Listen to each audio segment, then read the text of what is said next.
in the understanding of earlier you mentioned about, well, Jarell mentioned it about the language and not having specific words to identify certain different conditions, but where do you see the intergenerational understanding and acceptance changing so that way we can better support our Black teenagers as this language evolves for us? Um, well, so far I would say, well, with the awareness, things are changing now. Mm, Okay, with regards to the language barrier and finding specific words to actually express different emotions with mm, regards to mental health in Africa. mm-hmm, Nigeria, as a case study, things are changing. mm, Now we are building mental health vocabularies where there's a mental health policy in mm-hmm, my country right now, although it's not in full swing, that makes provision for a registry mm-hmm, where a lot of mental health cases are registered, and then mm-hmm, there's a vocabulary currently in the running. You mm, know, it's not full yet, where they're trying to explain what mental health and the different terminologies cut across different languages in the three geopolitical zones in Nigeria, so that if someone is trying to express themselves, they can actually find the words to use mm. with regards to their culture. That That's brings a deeper amazing. understanding, yeah, and then we can both understand each other. And okay, this is what you're going through. Part Mm, of that, I remember doing a course, global mental health course with Washington University, and the mm-hmm, task we were told to do was to try to maybe adapt, not adapt, adopt the mental health literature and some of the contents that were created into different languages, all right, mm, to help with proper understanding. But now the challenge is that at the end of the day, these teenagers, they've kind of evolved, you mm-hmm, know, they're not so cultural per se. They are caught between, trying to, fit in with the global community, with the trends and what's happening, and then they adopt the language that is mm-hmm, spoken, which, I mean, of course, it's English, it's the technological language, and so that's what they're using. So at the end mm-hmm, of the day, this might just work for the older population, mm. not for the young adults, because they've kind of they've evolved from Yeah. all of that, like what Jarrell was saying, trying to find a word for something in Ghana, and it's kind of hard for you, but here it's for the younger people, it's not like that.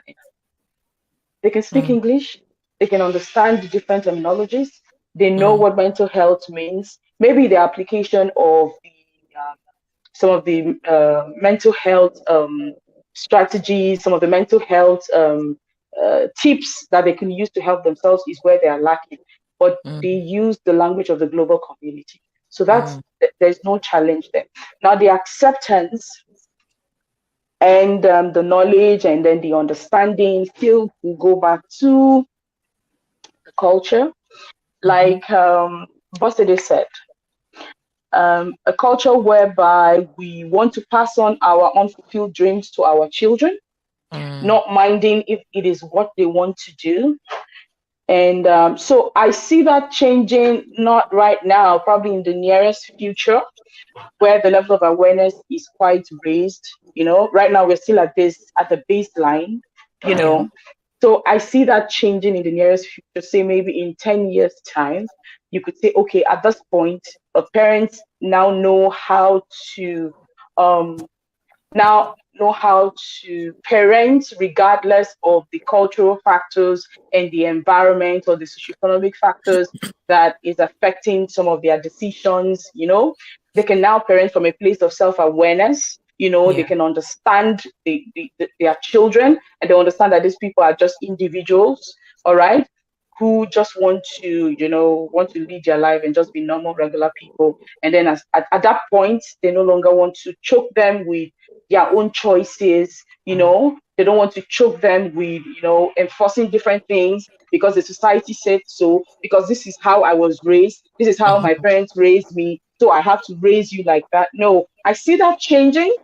And I just hope that we'll get there. That this is now for Nigeria. But Africa Yeah. as a whole, I can't speak for Africa as a whole. I can only speak for Nigeria. So Yeah. that's what will happen gradually, gradually, gradually. Thank you. Thank you. I really appreciate that. Anybody else want to add to that question? Feel free to just speak up. Yeah, I would like to add to what Abi said. Yeah, please do. Still yes, thank you. From the perspective of a Nigerian, well, this is not to sound pessimistic, but it might be impossible to close that gap that we have now with the present parents. I mean, the older generation, so to say, because there's a lot of unlearning. I see that there's a lot of unlearning that has to be done, and it is challenging for that generation to even come to terms with some things that are already they are the norm for us. They are normal for us at the moment, like the change in technology, um, the change when it comes to the global community, how people are interacting, at the world level. How I'm here now and you're in the UK. How Jarell is also in the UK, and we are communicating and we can hear each other, Yeah. and we are fine. We are fine with that. But for generation that is closer, probably our generation downward, creating awareness, and that awareness is not just talking about mental health, what mental health is all about. Creating awareness when it comes to dealing with certain issues that parents have also faced and are facing, and how they can handle them. For Yeah. example, how do I help a child regulate when I don't even know how to self-regulate? I mean, I Yeah. cannot regulate my emotions as a mother. My child is angry, my child wants something. I'm just like an African when I'm looking at the child. I keep shouting, I will give it to you in 5 minutes now.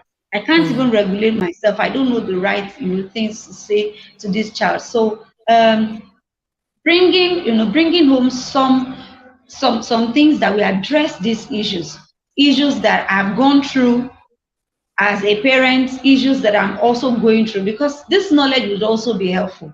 This knowledge will be helpful in helping me to identify certain symptoms, how to handle certain challenges that my child, not necessarily my child now, maybe I'm a caregiver. I work in a school or I take care of children, how to identify certain challenges that children, teenagers might also be going through. But when the knowledge is not there, how do I know how to help? I can't even help myself when it comes to, certain psychological issues. So how do I help a child? How do I help that child to also understand that, well, certain things will happen in life, and these are some of the things that you need to do. How we need to normalize that. That's what I would say. But this is, like Abby said, this is from the perspective of a Nigerian as well. Yeah, but I agree, because I find a lot of, the stance of parenting can be very reserved. And, I've been very conscious in being very open with my own son about, certain experiences I've had as a child growing up and how I'm supporting my own healing per se, and, exploring the areas of myself that are unhealed. Not obviously it's age appropriate, don't get me wrong, but when it comes down to being open and vocal about the work that needs to be done, I think it's helpful for him to see his parent going through that self-development phase. So I completely agree with you in that sense. So anyone else want to add to that final that last question before we move on? No? Okay, let's move on then to the next one.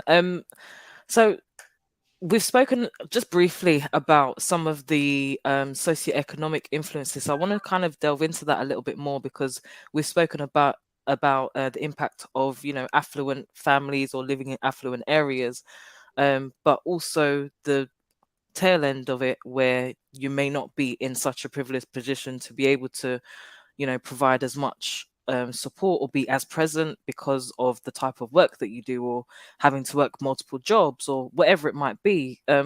So I will direct this question to Jasmine. First off, what are some of the socioeconomic influences in Black communities that impact teenage mental health? I think that along with wanting to fit in, a lot of that comes with, you know, the social trends. So not only social trends, not being able to afford like different things, but also not being able to have access or be able to afford mental health assistance. Mm-hmm. A, a lot of mental health assistance here is very expensive if you don't have insurance. I'm sure it's like that everywhere as well, but it's very expensive if you don't have insurance. Even for myself recently, I had a change in insurance, and I was looking to see a different therapist, and they didn't accept my insurance, and the cost of it was a little bit outrageous to me. So I can only imagine, you know, people who may not have the extra funds for mental health help, how they feel in getting that help for their children, or where to get it for their children in a reasonably priced way. It's not really showcased or promoted different types of resources to help afford mental health the way it is for, you know, physical health and other things that we get. So yeah, I think that plays a big role, just being able to afford it. Yeah, I agree. I've spoken a bit on previous shows about the funding of mental health support is significantly lower than physical health, even down to, I can speak for the UK, but cancer research, I believe, is 15 times more funded than the whole of our mental health system. You know, that's just cancer research. So I completely agree with you there. I want to pass this over to Abby, because I know you mentioned as well about I think it was like the areas, and I'm thinking in respect of like geography, and even just whether there is multiple accessible services in, say, rural areas compared to urban areas. What does the provisions look like in Nigeria, and what are the socioeconomic influences impacting accessible mental health support for teenagers? Okay, so you'd be surprised that it's almost similar with regards to the cost of assessing mental health or the cost of seeing a therapist.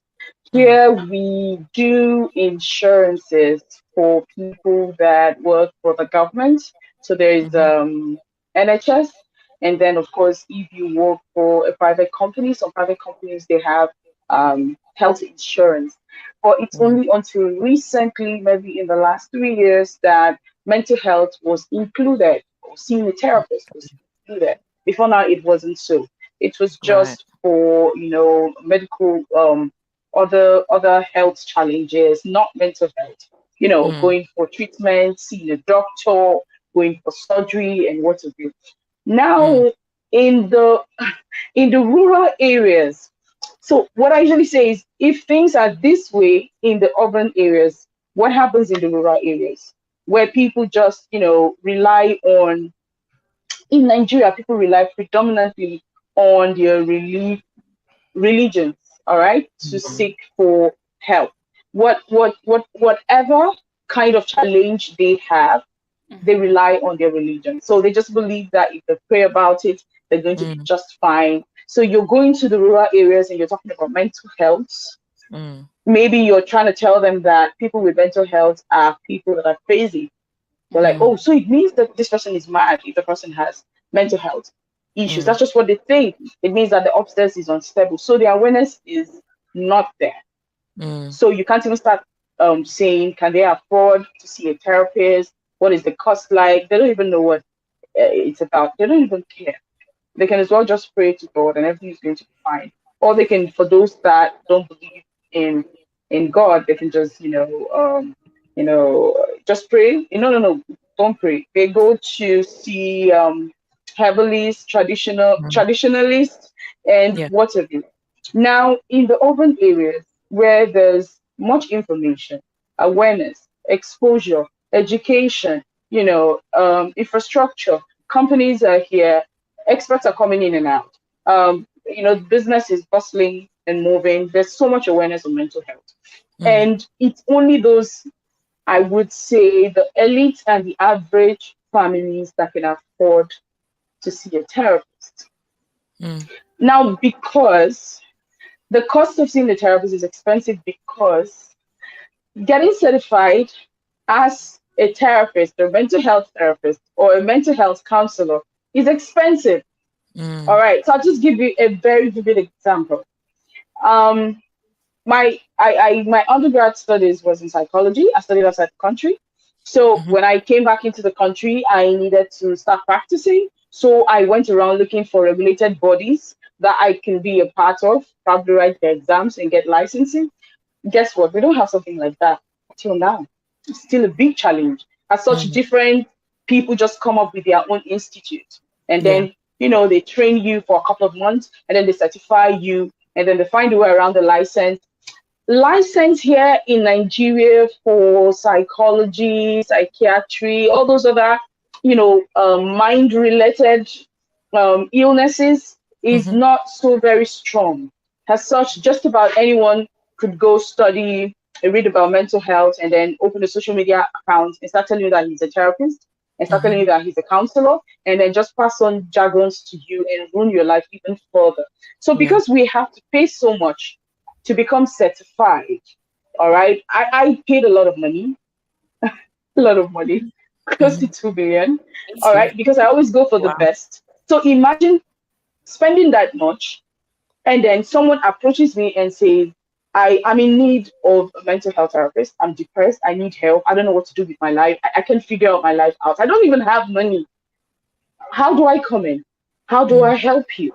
So to even have 2, 3 free sessions, if we're not in the same vicinity and we're doing it online, data has to, I have to buy data. I have to, all of this logistics comes into play. So the cost of talking to me is high, because it's not really my fault. Is the environment I find myself. So now these are the challenges. Now, some schools decided to make it as part of the fees for the student. Some elite schools, not the public schools. For public schools, what I do with my NGO is to give free mental health services, because these are public government schools. They can't afford jack. Don't even think about it. Then for the elite schools, we approach them and make it part of their fees. So for a term, a parent is paying a certain amount, and there's a hidden figure in that amount that will cover mental health sessions, therapy sessions, because they don't want to hear that they're actually paying for therapy for their children. That's stigma around mental health. It means that their children, there's something wrong with their child, and they don't want to be associated with such negative information. They don't even want anyone to know that their child is seeing a therapist. And this could be a child that is being raped by the father and the mother does not know about. This is just an example of the fallout from the sessions I've had with children. So now it's included as part of their fees, all right? And then in a term, you can get to see a therapist, you maybe like 3 to 4 times, depending on what the issue is. Now, another challenge is that we have guidance and counselors. People that studied guidance and counseling in the university. They are supposed to be what you call career counselors, where they counsel the students on what paths to take, what kind of course they should study, empower them to choose courses that will help them to, be employable. And then at the end of the day, it's still money. So some public schools can't afford to have a guidance counselor. And then, of course, the elite schools, the average schools can afford to do that. And then there's a huge gap. So we are dealing with a lot. All right. We're dealing with children from impoverished communities who can't afford certain things, let alone mental health is like there. They can't even afford basic amenities in their communities. They don't have good water, good roads, that they could, motorable roads to get across to the city. They don't have constant power supply. Most communities are in total blackout. They don't have power supply. We're here in the city and we say, oh, I had to switch over to generator like 3-4 times now while seated here. Most communities don't have this kind of privileges. So we're already dealing with all these economic situations that has impoverished us for a very long time. And now you're talking about mental health. Mental health is like, if you even have mental health challenges, it means you are rich. You're rich enough to have mental health problems because it means you're overthinking. If you are poor like me, that's just the what the people say. If you're poor like me, you wouldn't have mental health problems because you don't have food to eat. You secure 1 square meal. The rest of the other 2 times you need to eat, you just drink big cups of water and you're fine. Your mind will not be derailed. You won't have mental issues. So now in Nigeria, in Africa, we are dealing with different, socioeconomic issues that is arising from, the decisions from our leaders. Those are the aim of affairs that is greatly impacting us negatively. We're running into debt. Our national debt is skyrocketing and it's affecting us. We're having different countries coming here to exploit us, our oil and what have you, and we're not even getting the dividends of it. So we are dealing with a lot to even begin to talk about mental health. That's why the cost of seeing a therapist will always be expensive. Yeah. Thank you so much for that, Abby. Thank you. Definitely a plethora of multiple different layers of things and issues that you've explained there. Thank you so much. And Jarrell, would you like to come in on this one? Yeah, I'll give it a kind of a UK spin because I really relate with what we were saying because I lived in Ghana for a few years, so it's all very familiar to me. I'm like, I get it. I experienced it whilst I was there. But there's the being in a Black minority country poses a whole new set of circumstances. So the 20% of the poorest children in the UK will experience mental health challenges by the age of 11. So that's the direct correlation with that, So even as an adult, when you have money problems, how much of your mind space does it take in your day? Because I know when I was younger and I was struggling for cash and I was broke, I couldn't be creative. I couldn't think. Irrational choices, irrational decisions, acting out of desperation, all of these things is all mental health issues. It comes from an emotional imbalance and an imbalance in the belief system, But this social economic disparity between Black people and maybe our white counterparts or any other race, any other race. This has been so generational and ingrained, and it's been around for so long, and it happens to the Black people outside of Africa and the Black people in Africa. We're oppressed in different ways, and even though we're free and we're not in chains anymore, Bob Marley said it right: emancipate yourself from mental slavery. Mental slavery, yeah. And that's the only way we're going to truly set ourselves free. Because until then, the talents are still in. We spoke about the generational trauma. We speak about countries going to places like Nigeria and taking their oil, so that even the local population can't even have money to take care of themselves, and then blackouts, and then stuff like that. And then when you flip that to the UK, Black people are more likely to experience homelessness. Marginalization. And then when I work with therapy, so I deal with certain issues before we even get to therapy, because I believe that there's some things that are the foundation, and it has nothing to do with the therapy room.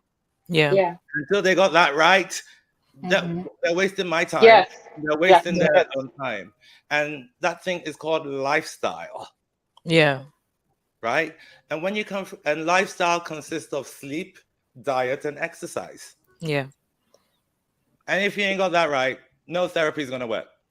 Yes. Yes. Yeah. Waste of time. So when And you if you come think from about it in the UK context of teenagers as well, sleep, diet, exercise aren't always the top priorities for teenagers. Right. and even with most adults. Yeah. Yeah. Right. So then you end up growing into those same habits as you get Because we see our older, and parents it do it. becomes ingrained. Yeah. We see Yeah. our parents do it. It's the same generational theme that I've been talking about Mm. all night. So the mental health issue is only a Black mental health issue because of the generational aspect of it and the oppression, Mm. you know what I mean, of the institutions. And that's Mm. why the mental health issue becomes a Black thing, you know. Yeah. And then that socioeconomic, I mean, if you don't really have money to, you know, even do anything, you're not going to go and buy organic food and vegetables and all of that. You're going to eat a big bowl of carbs, Yeah. right? Yeah. And you're most probably going to end up diabetic, which would give you a health anxiety and then other problems as well. So, you know, you're not going Yeah. to sleep properly and then trigger psychosis, you Yeah. know, paranoia, you know, schizophrenia, bipolar disorder, right? Insomnia, Hallucinations. Yeah. right? Mhm. Oh, You know, you're not exercising. So you don't use it, you lose it. Yeah. And our mind is part of our body. Mhm. Yes. And we forget that. Yeah. You know, we feel Definitely. emotions in our body before we process it in our conscious thoughts. Yeah. You know, if a lion jumped out at me right now, my body will seize up first before I even know what's going on. Yeah. Mhm. And that's a base response. You know, it's ancient, you know, but we still respond in that same way to these emotions, that base response, and we're not processing it, you Mm. know, Mm. and we're not doing the pre-work before the work, Yeah. and we're not doing the preventative work before the work, and we're not doing the historical generational trauma healing work before the work. So Yeah. we're fighting a really difficult battle, but again, there's a simple solution. It's just being culturally conscious, knowing our Yeah. struggle. Yeah, I mean, we're Yeah. all Black people. You're Nigerian, American, British, Caribbean, whatever. But we're all Black, and we have a common struggle. There's a thread Yeah. that runs through that. I And hear you, brother. yes. So once we can pick out that thread Yes. and heal that Mm. in ourselves first, Mm. It's true. and then spread that healing to our other brothers and sisters, because that's the process I had to go through. Yeah. I had to heal myself and realize when I qualified as a therapist, I was afraid to put my photo on my website. Why? Because when I imagine a therapist, I think of an old, gray, white woman with glasses in a really nice office with a chevron I can't afford. Talking slowly, so Right. How calm. does that feel? Tell me about your mother. Laying on the couch. and looks into your eyes, eyeballs to eyeballs. Or just silent all the time. Mm. And they're nodding because Oh, they don't God. understand what you're talking about at all. Yeah. They're frame thinking of about reference. lunch. So they're trying to catch up. They're trying to catch up and be the therapist. You know, And they maintain the same body language. Did you notice Right. that? The same body language. because it's not genuine. Black people were expressive. That's why Yes. when I was talking about my passions in the therapy room, the white therapist thought I was aggressive. And I'm like, I'm the least aggressive person you'll ever meet. Yeah. Yeah. So Yeah. you clearly missed something, you know, but Yeah. is the perception, you know. So all of this ties into socioeconomic, you know, because if you've got money, then you can go to therapist after therapist and therapist and then try Yeah. and do the whole Yeah. dating game with therapists until you find the right one. But if you Yeah. got if you ain't got money, you got that one shot. When I was training to become a psychotherapist, I couldn't afford the therapy that was mandatory for me Yeah. to qualify. So I had to go to subsidized therapy from the school. Yeah.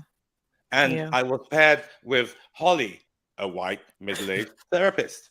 So of course he's not going to get me, Yeah.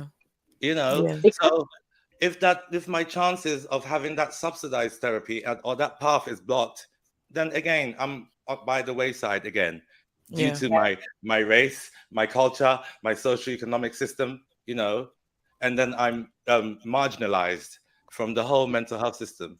But it was designed to marginalize us anyway. Absolutely. It was, Absolutely. you know, there was racist health diagnosis in medical mental health journals like Drepitopia or whatever, or Dysthesis Ethiopia, like laziness of the Negro slave. You know, treatment, whip them or chain them. In public medical journals. So if these same people who designed this mental health system see us in that light, and us as Black people haven't done anything to address that, No. then we're fighting an uphill struggle, to be honest. We have to address the issue. Every therapist knows, we all know, right? You address the root of the problem, and then you work your way up. Yes. Same. Yeah. But we're not doing that. We're putting band-aids, loads of band-aids. We need to deal with the root. It's like taking painkillers for cancer. Right. The cancer's still there. Right. It's still there. You know, Gosh. a decorated donkey is still an ass. Yes. Well, Exactly. I would like to definitely roll off of the back of that, because I think, you know, where you've mentioned about not being able to affect the change that we need doing the work, a lot of it goes down to the individualized aspect of our lifestyles. I know you mentioned about lifestyles as well. So, Bosede, I will direct this question to you because, you know, us being a panel of Black people, I'm sure we've all heard the phrase, it takes a village to raise a child. So, Bosede, what does this mean to you in the context of supporting Black children through depressive episodes, and why is communalism so vital to the healing of not only our children but ourselves? Okay, thank you, Rihanna. So it's not just a saying. I mean, that statement is not just a saying. It's still obtainable even in this age and time. Like, it still happens. Even though we are drifting, you know, we are drifting from that communal sense, where I can recall when I was much more younger, a neighbor can reprimand me and say that, oh, you're doing this. And my mom might not flinch, even though she might not be comfortable with maybe the way the neighbor handled it. But it's not obtainable now, but I would say not in all spaces. In Nigeria, we still have more of this communal sense in the rural area, and maybe some areas that are not as developed as where I live. But I'd like to say that if we look at what I mentioned earlier about parents becoming aware, parents gaining awareness, parents also having the knowledge, you know, the tools to handle their challenges, more or less like dealing with, you know, trauma that we have been through, issues that we have been through in the past, having the tools, the knowledge to also handle what we are dealing with in the present. Then if we put all of this together, so if I am knowledgeable, Abby is knowledgeable, and then my mother also understands the concept of mental health, understands that when one is depressed, not because they just want to be there, not because they want to be down, not because, oh, they want to pretend to be lazy, but it can affect them, it can affect, you know, their environment, I mean, the people they are surrounded with, and it can lead to a whole lot of issues, such as suicide, for example. Then we can begin to make use of the, you know, efficacy of that statement. And because we are Africans, I don't think we can even pull out that sense of communalism. I don't think we can, because there's still this feeling of, oh, this child is not just your child, it's our child. Our child, yeah. That feeling, yes, that feeling is still there. There's still this feeling of extended family, or ability to relate with extended family, ability to maintain that relationship with your neighbors. On my street now, I have some women that I buy things from, and consciously, unconsciously, when I'm walking, you know, when I'm walking through my street, I just greet these people. And you know, a friend of mine came visiting and said, You like greeting people a lot. Must you? I said, okay, I learned this from my mom. I learned it from my mom. She Yeah. does that, like, good morning. You know, she will call these people by, you know, their child's name, maybe the first child name or the child that is popular. Good morning, mommy this. Good morning, mommy that. Yeah. And I just picked that from her. So I'm like, there's a particular house that I start greeting people till I get to a particular, you know, place as well. So we still have this sense of communalism, though I can say that we are drifting away. But if we can bring down the concept of mental health down to the knowledge of people, just like Abby said, if we can speak in the language that, you know, people understand, we can speak to a Hausa man, we can speak to the Fulani, because we have numerous languages. I don't even want to go there. You can speak to the Igbo man. I am Yoruba. You can speak, you know, to the Yoruba woman. That when we talk about mental health, it's not madness, it's not insanity in quotes. You can the lack of, you know, financial stability can affect your mental health. The way the economy is at the moment can affect your mental health. The struggles you're having in your marriage, you know, can affect your mental health. And as it's affecting yours, because your children can see all of these things, it's also affecting them. So if we don't address these issues, how can you have children that can, you know, manage their emotions, that can manage their challenges? If you don't even know that these are the issues that you have, how can you help your children? So when I would say that when we have people that are mentally aware, but that mental awareness has to come to a point where they would be spoken to in the language they understand. The language that they understand, it will be broken down to, you know, the language that they can understand, and then from there we begin to address these issues. Beautifully said. Beautifully said. And I can completely agree. And, you know, even in respect of the communalism, as someone that, you know, whilst I've never been back to none of my native countries, it's one of the things that, being a Black Brit, I know that I can find my tribe.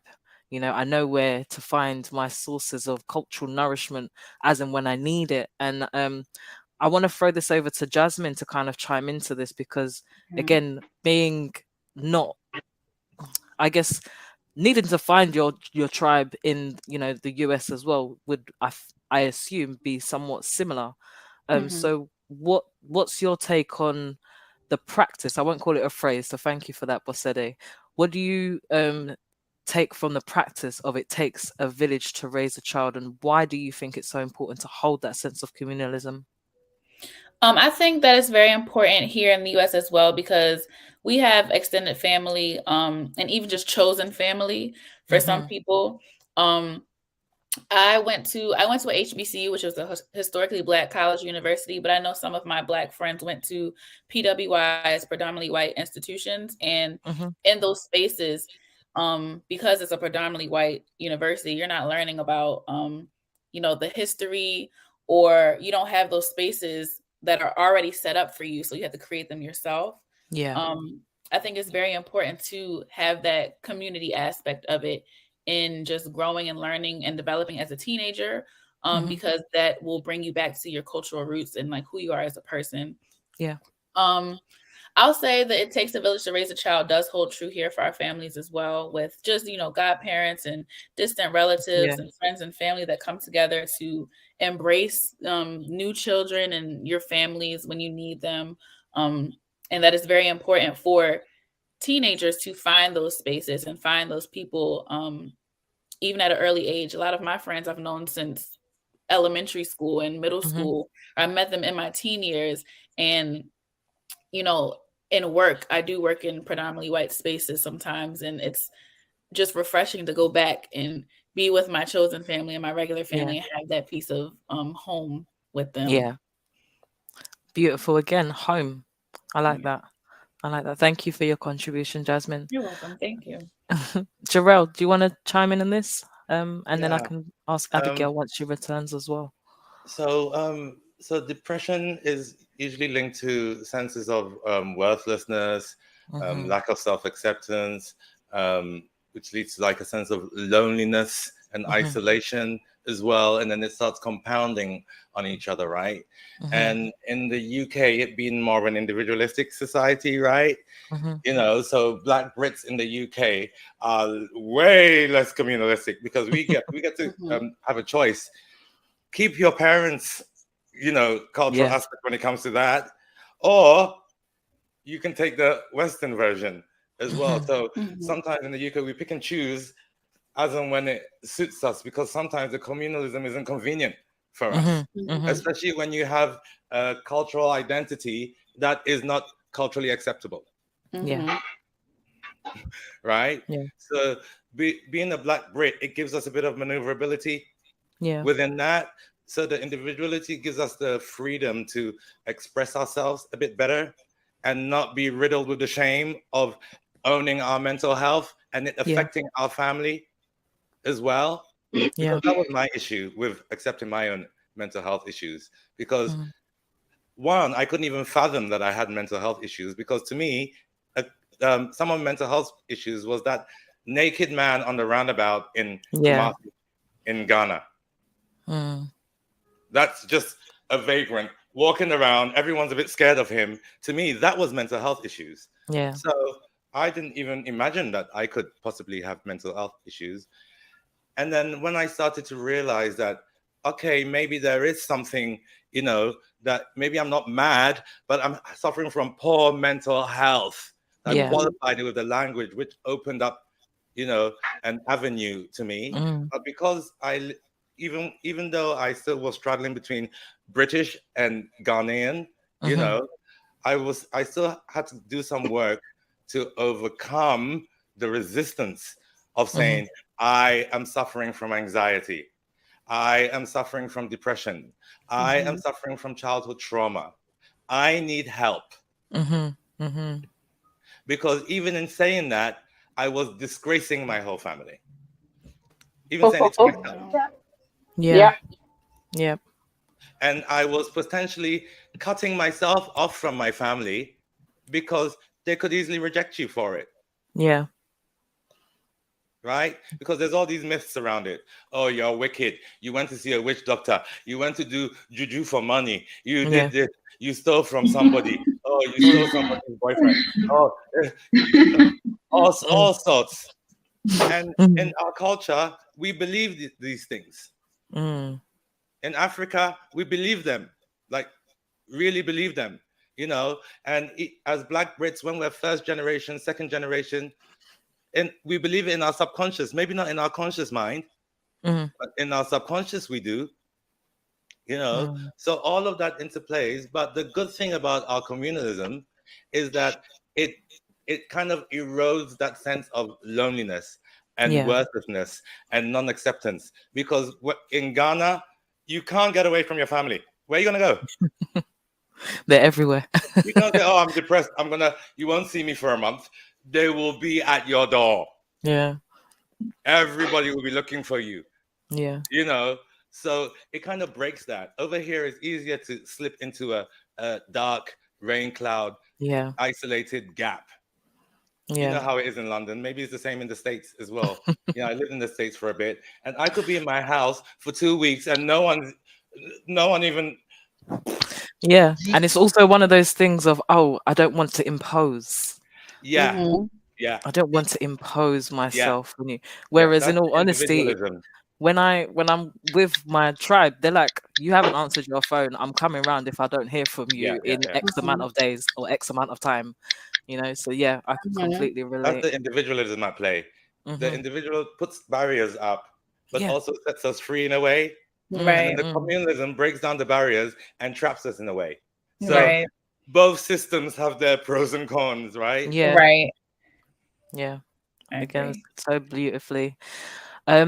I'm going to move over to our final question, because this has been such a beautiful discussion, and there's been I have something to add to that, please. Please do make it brief. Okay, I'll try to make it brief. So what happens is that what we constantly expose our children to is what they become. And I'm going to look at the con side of communalism. The challenge is we think that our community is made up of people who have our concern in mind. But most of the people in our communities are pedophiles. Most of the people in our communities are people that just want to do us harm because they have their own selfish interest. That's why, as parents, we have to be careful. In as much as it takes a community to raise a child, it also takes a community to damage the child and the child's self-esteem. Where you have the aunties and the uncles coming around and saying certain things to your children, sending them on ridiculous errands, or seeing them on the road and condemning them, judging them, constantly talking down on them, and believing that just because we are part of the community, I can spank you, I can slap you. If I see you doing XYZ, I'm just going to outrightly tell it to your parents. And then at the end of the day, your parents will try to, do all kinds of things. You're bringing shame and embarrassment to the family. So now the challenge is now it makes parents to parents from a place of fear of what the community will say, how it will look like in the community. Like, Jarrell said, you're bringing shame to the family. You're bringing, they don't want to be associated with someone who has mental health challenges. So now, a foolish young man is growing up into a foolish old man. A foolish young lady is the same person that has grown into a foolish old woman who make up the majority of our community in the communal system. So we have to be careful of that. Otherwise, we'll be passing on generation of trauma to our children just because we feel we are a community and we are helping each other to raise the child. We are helping each other to damage the child and bring down their self-esteem. So we have to take that into consideration. I hope that was brief enough. No, it was. And it juxtaposed the conversation, definitely, because we can't be blind to these things that are so prevalent in our communities, and being complicit to the harm in itself is the harm. You're part of it, so I appreciate you providing that balance. So just to kind of round off with our final question before I ask you all about the wonderful projects and upcoming courses and workshops and whatever you have planned for 2023. But my next question is just around Black-centered interventions that people should know about, that you are either a part of or you're aware of, that can really help our Black teenagers that are going through depression, anxiety, or poor mental health. Where can they find them? What do they do? And how do they help? And I will ask, first of all, Jasmine, and then I'll ask Jarrell, and then I'll go over to Bodese and then Abby. So, Jasmine. Yes. So I will say, in terms of finding a Black therapist in the U.S., there are 2 websites that I know about that have registries of just lists of Black therapists that sign up on there. One is called therapyforblackgirls.com, and the other one is therapyforblackmen.org. And they both have registries on there of Black therapists for each site. One is a list of Black women therapists, and the other is a list of Black men therapists that they can access. Their contact information is on there, their website. Usually they have a brief profile description on there about like what they specialize in, if they accept insurance, if they're accepting new clients and things like that. So that would be something very helpful for them. Thank you. Yeah, I love Dr. Joy's web podcast for Therapy for Black Girls. It's amazing. Like amazing. That's all I have to say. So definitely go and check that out. Thank you for that plug. Thank you very much. Jarrell, from a UK perspective, what do we have available here aside from yourself? Me. Yes. But what are the Black-centered interventions in the UK that people really need to know about? So you know what? I think the issue is that we don't even know that we need a Black therapist. I didn't know, and I was training to be a therapist. I had no idea. It took me loads of failed therapy to realize that there's a problem, and then a few years later to figure out a solution. So it's about whistleblowing. You know what I mean? These conversations need to be more general knowledge, so people really know what's going on. Because when it comes to Black-centered interventions, there's things in our culture that naturally address with emotional difficulties So my dad passed last year. Last year. So I went to Ghana to the funeral, and Ghanaian funerals are like something else. They go on for days and days and days, and you plan for months and months and months and months, and the whole community comes out. It's like mind-blowing, you know. I knew that that's how the funeral rites are had, but I didn't really understand the cultural significance of it until I was, you know, a protagonist in this story, right? I was going through the motions myself. And then I realized that it's a process we use to grieve, you know. So every rite we do is part of the process of grieving. And the most poignant one that I realized is that in our communities, I don't know, because we've been, you know, slavery and, you know, colonialism and all that, we're just a bit emotionally numb. We don't we just take things on, like, you know, it can't be any worse, you know. We just kind of like, you know, from slavery to colonialism to the corrupt governments to, you know, we get a modern bit forms of subjugation. Yeah, we become despondent to it. So, but there's things in our culture that we know ancestrally, you know, we have the ancestral wisdom is there.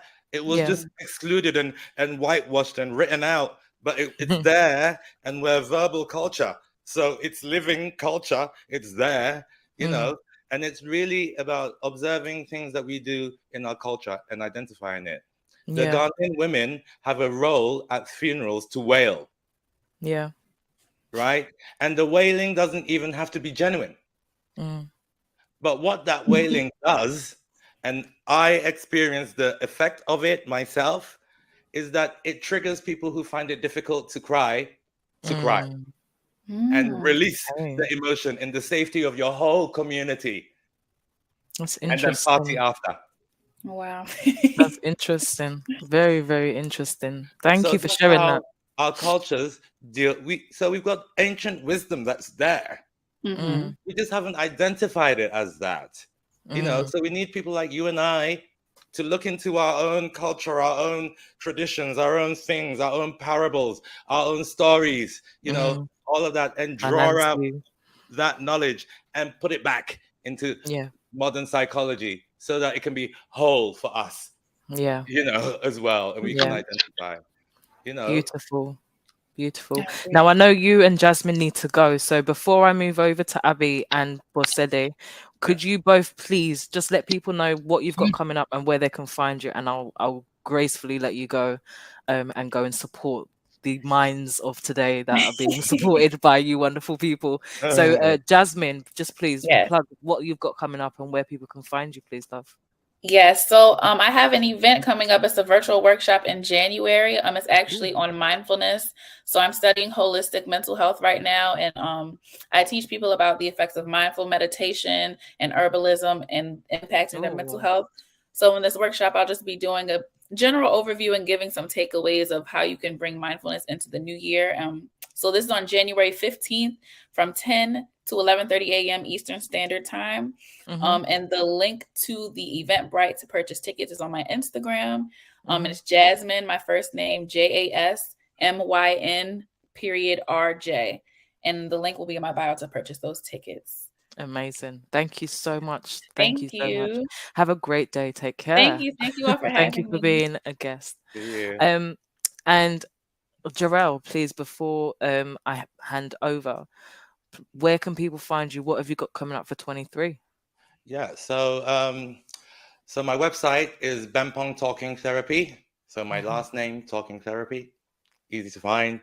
So there I do blogs, articles, you know, research, just highlighting the issue, because I use my platform really as a whistleblower, you know, so that to highlight the inequality, so that as Black people, we can just be more aware of it and feel more empowered to do something about it. And I provide a simple solution, which is just cultural consciousness. You know, so a white person can be culturally conscious, a Black person can, because if we look for Black people to only go to Black therapists, then it might not work, because we don't have enough Black therapists out there. I was one of few, if any, in all of my diplomas, you know, and the other ones that were there, some of them dropped out before we even qualified, you know. So if it's, you know, Black people only going for Black therapists, that might be an uphill struggle initially. But what we can do, because we've got allies, you know, my stepdad was a white, you know, half English, half Scot, you know, and he was an ally because even though he was white, he took his time to educate himself, you know, on the struggles of a Black person, you know, and the culture of a Ghanaian and what it means to be a Black Brit. So what have you got coming in the new year? Do you have anything that you want to share with our I've got a book coming out, White Talking Therapy Can't Think in Black, and is about embracing inclusiveness in mental health care. As I I mean, last year I was a general psychotherapist and I worked with anybody, and most of my clients were white. And after I went to my dad's funeral in Ghana, and I really immersed myself back into, you know, Ghanaian culture, and I saw the inequality in mental health, or maybe just the lack of it. The churches have taken over. It made me realize that I need to, you know, work for my people because we're underserved, you know. So even if there's not that many Black people looking for therapy, I will exclusively only work for Black people, you know. Amazing. And I go into the workplace and teach them about cultural inclusion and diversity as well, so that white Black workers as well can, you know, just feel a bit more empowered and start to rise up the, you know, social mobility ladder a little bit more. You know, so that's what I'm doing. So yeah. Thank you. Thank you so much for sharing. Yes, watch this space. I'm looking forward to that book as well. But thank you for your time. I know you've got clients, so go do that magic that you do, and go save some minds. Take care, Jarrell. Thank you for being a guest. Bosede, I'm going to move over to you. I know you've got caring responsibilities. So again, what's coming up for you in 2023, and where can people find you? Okay, I will be running a class. I target a master class on self-awareness, and here's why. I'm keen on self-awareness because becoming aware of what you have been through, and I was constantly reiterating that in my feedback, becoming aware of what you have been through, like where you're coming from till where you are, is very, very important in navigating life. So I'll be having a master class that will run for 2 weeks. Should I say 2? Okay, 2 weeks, but it will just be 2 meetings, and that class will actually be free at the end of January. I would also be providing mental health, you know, awareness to rural areas. Rural areas, specifically 2 rural areas, yes, here in Lagos. Even though Lagos is termed in an urban city, we still have places that are not than less developed than others. So I'll be taking, you know, mental health awareness to those places for them to understand what is going on in the world of mental health and how they can safeguard their mental health, signs and symptoms to watch out for, you know, and then how they can also protect their mental health. I've mentioned that how they can safeguard their mental health. Yes. Amazing. Amazing. Thank you so much. And where can people find you just before you leave us? Okay, I'm on Instagram. My handle on Instagram is Bose_Oye. Then I'm on Facebook as Oyelakin Omoyede Bosede. I'm on all social media platforms, but I'm kind of active on these 2 spaces. Yeah, and I'm on LinkedIn as Bosede Christiana Oyelakin. Amazing. Thank you so much. And yes, thank you for your time. I really appreciate all the insight that you've also provided. So feel free to go and take care of your little ones. And thank you for being part of this platform. Thank you so much. Yes, you're welcome, Rihanna. Thank you. Take care. And last but not ever least, Abby. It's just me and you now. Yes, I appreciate your So patience. you can bring out the champagne. Let's drink while everyone is gone. I don't think they'll allow me to do that. But just please let us know what projects you've got coming up for 2023, and where can people find you as well, my love? Okay, so for my NGO, we have lots of activities for GBV, gender-based violence survivors. And personally, I'm always on a rolling basis taking on clients. My focus is on trauma, trying to help clients heal from childhood trauma and, of course, build resilience to deal with life and find a balance. So I'll be having a healing retreat, which will be virtual, and of course a physical one that I'll be working with lots of women. It's already been planned out for the first quarter, second and third quarter of 2023. But it's going to, I'll start from religious organizations, from churches, because I know that there's a disconnect when it has to do with mental health, trauma, and understanding yourself, self-regulation when it has to do with a religious organization. So these are all of the events planned out. But I'm always open to taking on new clients, one-on-one sessions, group sessions, training for organizations, and just making sure that. And I also wanted to add that for those listening to us that are in Nigeria and don't have access to mental health and would like to talk to a therapist, there are so many organizations coming up with free sessions like Mentally Aware. They have free sessions. Psychobabble, they have free sessions. All you have to do is to send me a DM if you would want a free session, and I will connect you with this Amazing. organization. So you can find me on all social media platforms. Talk to Abby, talk, and then number 2. And then Abby is ABBY with an underscore. I'm very I'm so regular on Twitter. There's no day I don't go on Twitter. So you can easily find me on Twitter. You can find me on Instagram, Facebook, and of course LinkedIn. Yes, amazing. Such amazing work. Thank you so much, Abby. Thank you for having me.